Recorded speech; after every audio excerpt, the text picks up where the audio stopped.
Hoje, então, nós estamos indo para a nossa nona aula de Hebreus. É o texto de Hebreus 7, capítulo 7, versículos de 1 a 10. E estaremos, então, discutindo também essa mesma aula, esse mesmo tema, no nosso encontro da próxima quinta-feira. Esse texto está falando sobre Melquisedeque e Jesus Cristo. O capítulo 7 é muito importante nessa carta aos Hebreus, porque trata do sacerdócio de Jesus Cristo como nosso sumo sacerdote, que é um tema principal dessa carta. Essa carta está mostrando Jesus como superior a toda a obra do Antigo Testamento, porque ele é o sumo sacerdote eterno, o sacerdote que faz intercessão por nós. Então, antes de nós entrarmos no texto propriamente dito, convido você a fazer uma oração para que Deus ilumine o nosso entendimento desse texto sagrado. Deus Pai, Deus Filho, Deus Espírito Santo, nosso Senhor, te louvamos, ó Deus, pelas bênçãos que temos recebido. Somos gratos, ó Deus, porque tu tens cuidado de nós. Somos gratos, ó Deus, porque o teu amor é estendido a nós em todos os momentos da nossa vida. Em tudo o que nos circunda, ó Deus, seja a nossa família, a nossa casa, a nossa comunidade de fé, Deus. A tua bênção, ó Deus, é maravilhosa, é prova, testemunho cabal do teu amor para conosco. Ó Deus, quando nós estudamos a tua palavra, ficamos maravilhados de ver, ó Deus, a tua soberania, o teu poder, a tua grandiosidade, o teu amor, o teu cuidado para com o teu povo, ó Deus. E agora, Deus, nós pedimos, ó Deus, que tu nos dê sabedoria, discernimento, compreensão, ó Deus, da tua palavra, para que possamos, ó Deus, conhecer mais de ti e em te conhecendo mais, possamos, ó Deus, caminhar mais próximo de ti, mais junto contigo. Em nome de Jesus é que oramos. Amém. Então, nós temos visto essas lições de Hebreus, como são importantes, a exortação que o autor de Hebreus faz sobre nós precisamos desenvolver, precisamos ter mais desenvolvimento, mais crescimento, sobre a importância da perseverança na caminhada cristã. Ele faz referência àqueles que caíram, que saíram, que não perseveraram, como pessoas que realmente não tiveram uma experiência real e eficaz com a gente. E agora, então, nós vamos ver essas exortações todas, porque Jesus Cristo é o nosso sumo sacerdote. Jesus Cristo é aquele que intercede eternamente por nós, e por isso é nosso dever, é nossa responsabilidade, nós devemos perseverar nessa caminhada junto com Cristo. Então, nós vamos nos ater hoje aos 10 primeiros versículos do capítulo 7, e então nós vamos posteriormente, vamos lendo e comentando cada versículo. Mas primeiro, como introdução, nós queremos dizer, que é comum em todas as religiões humanas, em todas as religiões, em todas as relações dos homens com a divindade, é comum essas próprias religiões estipularem o modo como as pessoas, como os devotos chegam à divindade. No paganismo, geralmente, o devoto tinha que se apresentar ao sacerdote, ao religioso, com sacrifícios.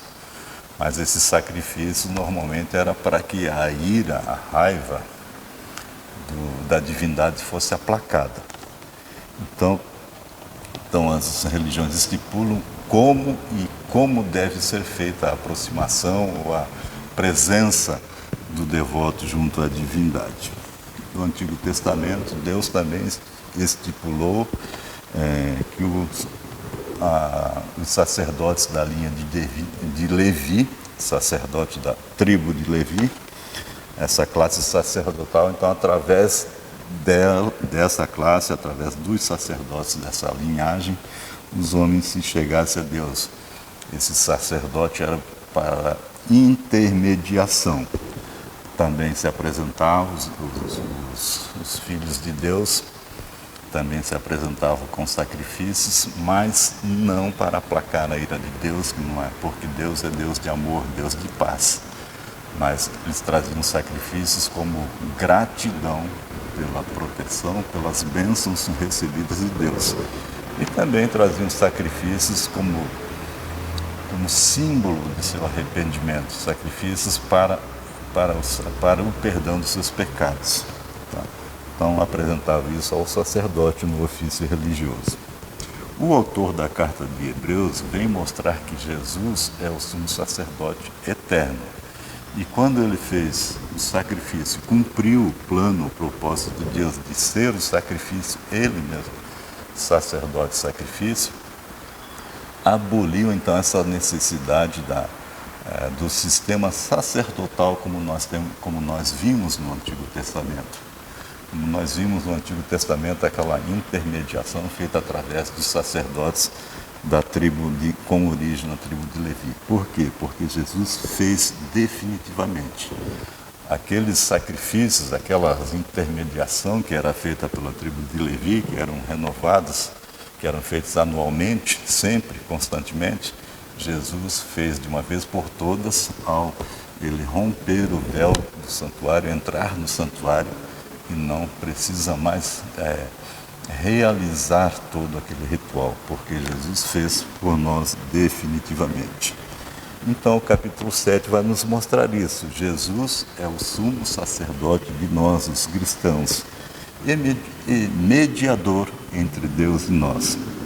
E Jesus mostra ainda esse capítulo 7, já existia antes dos levitas. Então Jesus é o sumo sacerdote perpétuo, eterno, porque ele existia antes de Levi, antes de ser chamada a tribo de Levi. E também um texto muito importante para nós compreendermos essa questão do sacerdócio de Jesus, que aqui está figurado, tipificado por Melquisedeque, é o capítulo 14 do livro de Gênesis. Então é bom a gente dar uma olhada lá quando narra o encontro de Abraão com Melquisedeque. Vamos então passar a leitura dos versículos estes citados, do capítulo 7, e vamos então comentando, e nós vamos também fazer referência a esse Gênesis 14.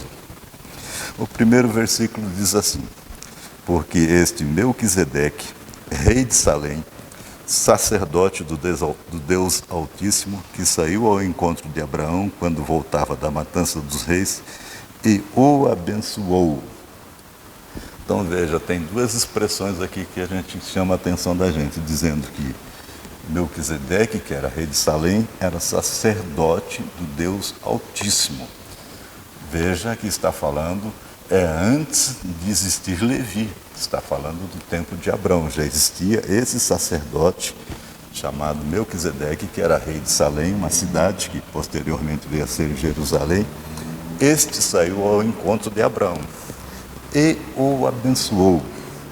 Então mostra essa situação, sacerdote do Deus Altíssimo e abençoou Abraão, filho de Deus, mostra a importância, a elevada posição espiritual de Melquisedeque. Elevada no sentido porque ele, vocacionado, chamado por Deus, comissionado por Deus, ele transmitiu a bênção de Deus para Abraão. Ele abençoou, ele chamou, intermediou, pediu as bênçãos de Deus para Abraão. Tá. Então ele tinha autoridade espiritual sobre Abraão. Nós vamos olhar em Gênesis então 14, que é muito importante, é um texto muito elucidativo para esse tema de Jesus, Melquisedeque. Creio que é de conhecimento de muitos de nós, mas é bom a gente lembrar. Gênesis 14, quero ler apenas 3 versículos, do 18 ao 20, que diz o seguinte: Melquisedeque, rei de Salém, trouxe pão e vinho, era sacerdote do Deus Altíssimo. Abençoou ele a Abraão e disse: Bendito seja Abraão pelo Deus Altíssimo, que possui os céus e a terra. E bendito seja o Deus Altíssimo, que entregou os teus adversários nas tuas mãos, e de tudo lhe deu a Abraão o dízimo. Veja que a base, então, desse capítulo 7 de Hebreus está registrado aqui em Gênesis 14. É bom a gente olharmos também o restante do capítulo 14 de Gênesis, que trata deste encontro, do antecedente desse encontro, quando Abraão vai resgatar seu filho, que foi sequestrado, digamos, seu filho não, seu sobrinho Ló, que havia sido sequestrado, e ele então entra na guerra, entra na batalha com os reis. Então a posição elevada de Melquisedeque, sacerdote do Deus Altíssimo, e como sacerdote ele abençoou a Abraão. Se ele abençoou, ele tinha autoridade espiritual sobre Abraão, que é o pai da fé, que é o pai que nele, em Abraão, tem origem ao sacerdócio levítico. No versículo 2 diz: para o qual também Abraão separou o dízimo de tudo. Primeiramente se interpreta rei de justiça, depois também é rei de Salém, ou seja, rei de paz. Desse versículo 2 eu quero chamar a atenção de vocês, chama a atenção sobre o dízimo. Abraão separou o dízimo de tudo que havia conseguido de despojo naquela guerra, naquelas batalhas, e separou o dízimo, separou a 10ª parte para entregar ao sacerdote. Então vejam bem, o dízimo é bem anterior à lei mosaica. Tem algumas pessoas defendendo que o dízimo hoje no nosso contexto não é necessário porque nós estamos no período da graça e não da lei, e o dízimo era uma criação da lei. Não, o dízimo, inclusive esse sistema de dízimo, de ofertas às divindades, já existia muito antes, na muita antiguidade já existia esse costume. E nós vemos aqui pela Bíblia que inclusive Abraão, muito antes, já tinha separado o dízimo e entregou ao sacerdócio. No versículo 3 continua, é uma continuação do segundo, dizendo, falando ainda de Melquisedeque, fala então no versículo 3, sem pai, sem mãe, sem genealogia, que não teve princípio de dias, nem fim de existência. Entretanto, feito semelhante ao Filho de Deus, permanece sacerdote perpetuamente. Olha, a qualificação que nos chama a atenção nessa qualificação de Melquisedeque. Fala que ele é rei de Salém, rei de uma cidade, de um domínio, de um país, de uma cidade-nação, e também sacerdócio altíssimo. E vai dizer aqui que ele é rei de paz e rei de justiça. Salém significa paz, Jerusalém, a cidade da paz. E diz também o nome de Melquisedeque, traz na raiz desse nome, no significado desse nome, justiça. Então veja, rei de paz, a Bíblia atribui a ele rei de paz e rei de justiça. O que existe no reino de Deus? O que é prometido que existe como característica do reino de Deus para nós? Reino de paz, reino de justiça. Então Melquisedeque já é um tipo, um modelo de Cristo, um modelo do que nós encontraremos no reino de Jesus. E também diz aqui que sem pai, sem mãe, sem genealogia, que não teve princípio de dias nem fim de existência. Não quer dizer que ele seja imortal, ou seja, tenha eternidade. Não.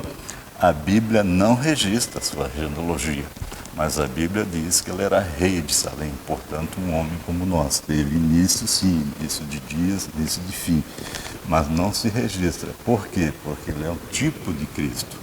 Cristo, sim, Jesus, sim, é eterno, não teve início de dias, nem final. Tá? Mas então a Bíblia, ao não registrar nenhuma característica outra Melquisedeque está apontando que ele é um tipo, que é um tipo de Jesus. Tá? Então, características muito importantes: rei Melquisedeque, rei de Salém, rei da justiça, e outra distinção, inclusive, de Melquisedeque com relação aos levitas, que Melquisedeque era rei de Salém e sacerdote. Os levitas, classe sacerdotal depois da lei mosaica, instituída depois da lei mosaica, eram apenas sacerdotes, não reis. Então, e nós vemos que Jesus também vai ser sacerdote, rei e profeta. Superior a Melquisedeque, porque Melquisedeque é rei e sacerdote, Jesus rei, sacerdote e profeta. Então, a qualificação que remete realmente a ser um tipo de Cristo. E o final desse versículo 3 diz que permanece sacerdote, claro, referência a Jesus, que é o sacerdócio perpétuo. Vamos então, versículo 4 diz: considerai, pois, como era grande esse a quem Abraão, o patriarca, pagou o dízimo tirado dos melhores despojos. Então, Abraão, já foi referido, nos versículos anteriores, ao encontrar-se com Melquisedeque, entregou a ele os dízimos, entregou a parte dos despojos do que ele tinha conseguido, dos frutos que ele havia recebido. E quando esse gesto de Abraão entregar o dízimo, coloca Melquisedeque numa posição superior espiritualmente, né? Colocado por Deus para receber o dízimo de Abraão. Tá? E diz então que Abraão foi abençoado por eles. Por ele, Abraão entregou o dízimo a Melquisedeque e foi por ele abençoado, corroborando esse papel importante de Melquisedeque de ser o sacerdote do Deus Altíssimo. E veja que ainda se refere, nesses textos que nós estamos estudando, nessa carta de Hebreus, fala sempre de Abraão como herdeiro das promessas, aquele quem recebeu de Deus a promessa. Então, Abraão, uma pessoa muito importante, recebeu de Deus a aliança e as promessas de ter terra e ter um povo, e ele reconhece Melquisedeque, o sacerdote do Deus Altíssimo. Versículo 5. Ora, os que dentre os filhos de Levi recebem o sacerdócio, têm mandamento de recolher, de acordo com a lei, os dízimos do povo, ou seja, dos seus irmãos, embora tenham esses descendido de Abraão. Entretanto, 6, aquele cuja genealogia não se inclui entre eles, recebeu dízimos de Abraão e abençoou o que tinha as promessas. Os filhos de Levi, o sacerdote da ordem de Levi, recolhem os dízimos dos seus irmãos, dos também descendentes de Abraão. Porém, Melquisedeque recebeu o dízimo de Abraão. E Abraão, como já falei, que era o herdeiro, o que foi o recebedor, o que recebeu de Deus as promessas, é o pai dos levitas, da tribo de Levi. Abraão teve os seus descendentes, de Isaac Esaú e Jacó, e de Jacó vieram as 12 tribos, entre as quais Levi. Então, quando Abraão entrega o dízimo na sua caminhada, na sua jornada em vida, entrega o dízimo a Melquisedeque, implicitamente está implícito aí também que Levi, ou todos os descendentes de Abraão, se fizeram presente ali nessa entrega de dízimos.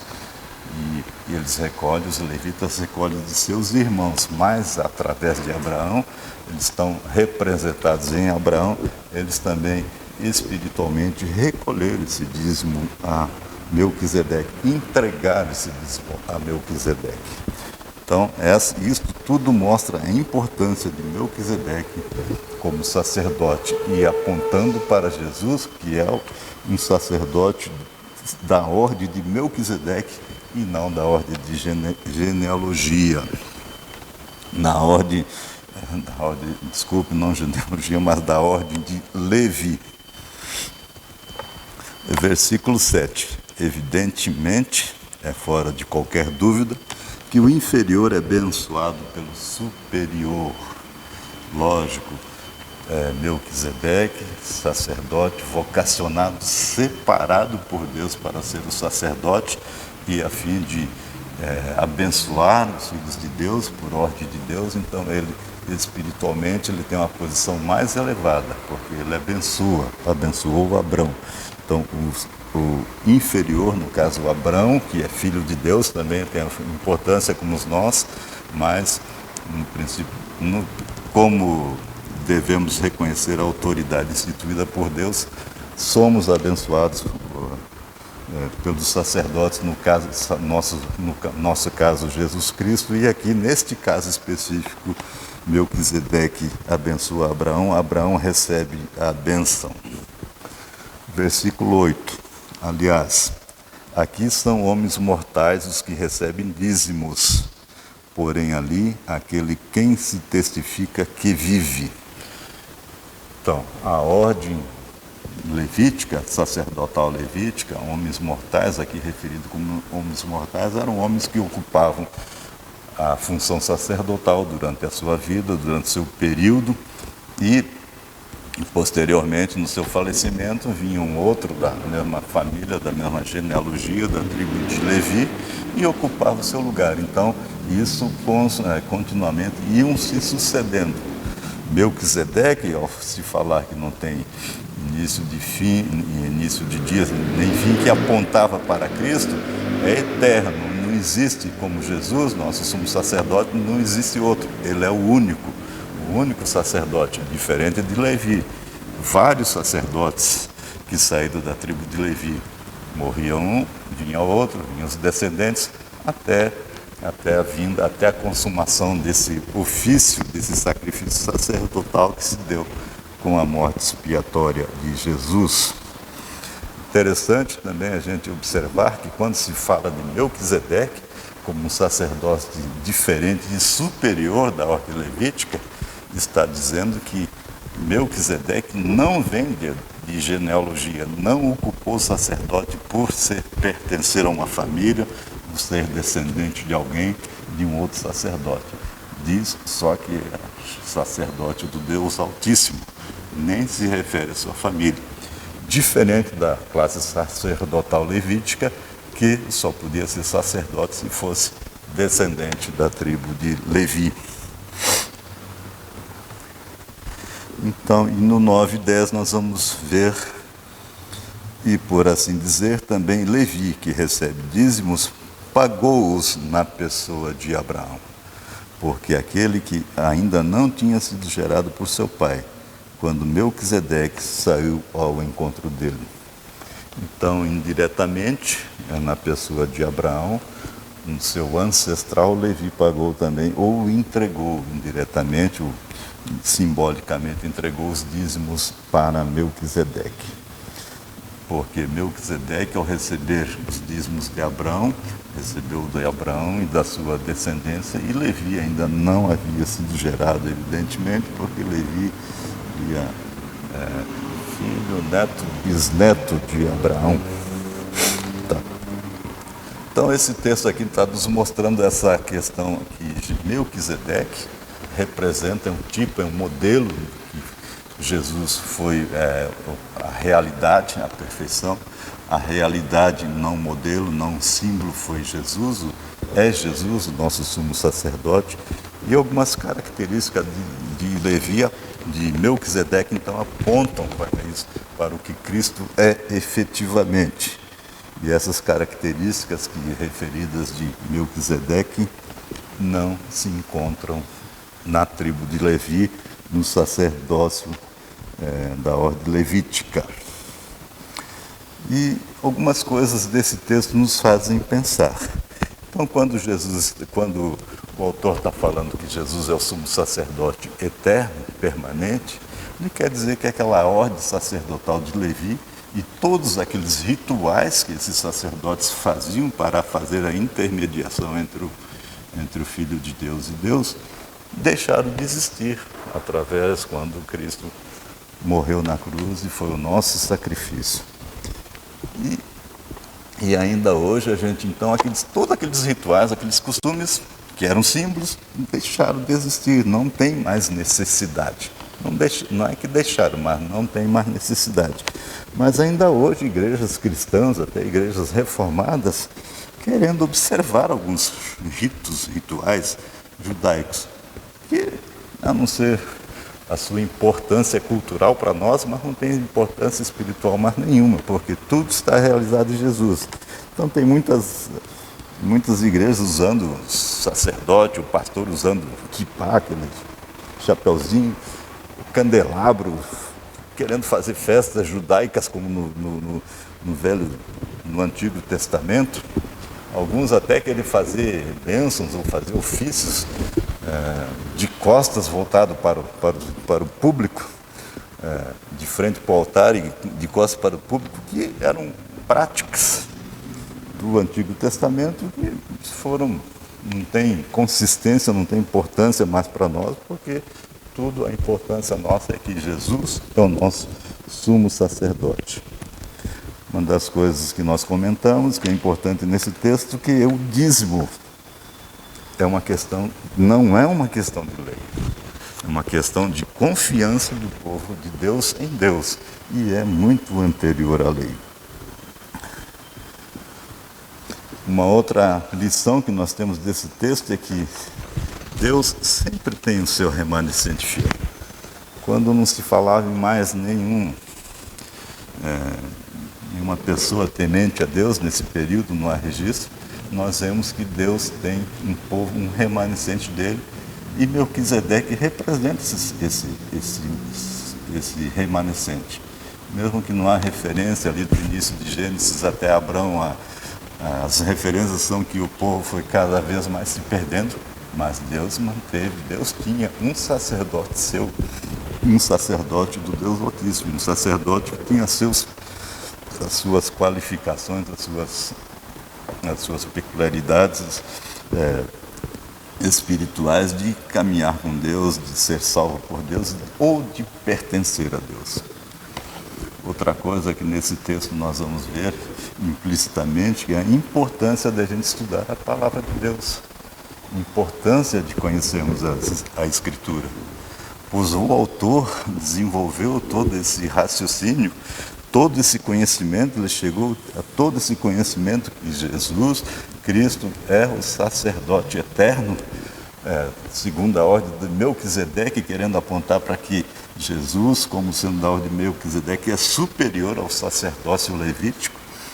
Tudo isso ele construiu com base no conhecimento que ele tem do Antigo Testamento. No conhecimento que ele tinha do Antigo Testamento, na iluminação que recebeu de Deus. Então, ele mostra isso. Jesus é da ordem superior a Melquisedeque. E tem uma importância ainda, quando o autor escreve essa carta, uma importância muito grande, porque ele está escrevendo para crentes que queriam deixar o cristianismo para voltar ao judaísmo. Ele está falando que aquela ordem sacerdotal, aquele costume, aqueles ritos, deixaram de existir em Jesus Cristo. E também esse texto nos afirma, mostra cabalmente que a mediação entre Deus e os homens é exclusivamente através de Jesus Cristo, nosso sumo sacerdote. Nós então podemos concluir que nós chegamos a Deus não por nossos méritos, porque nós nunca conseguiríamos chegar a Deus por nossos méritos. E nós temos um sacerdote que faz a intermediação entre nós e Deus, para que possamos caminhar com Deus, para que possamos estar na presença de Deus. E esse sumo sacerdote, esse que faz que é o mediador, é Jesus Cristo, nosso Senhor e Salvador. Não existe Maria, mãe de Jesus, não existe os santos, a igreja, o pastor, o papa. Nenhuma dessas figuras, nenhuma dessas instituições podem fazer essa intermediação. Somente Jesus Cristo, que é o nosso Cordeiro, que foi imolado por nós, faz essa mediação, faz essa intermediação entre nós e Deus. Amém.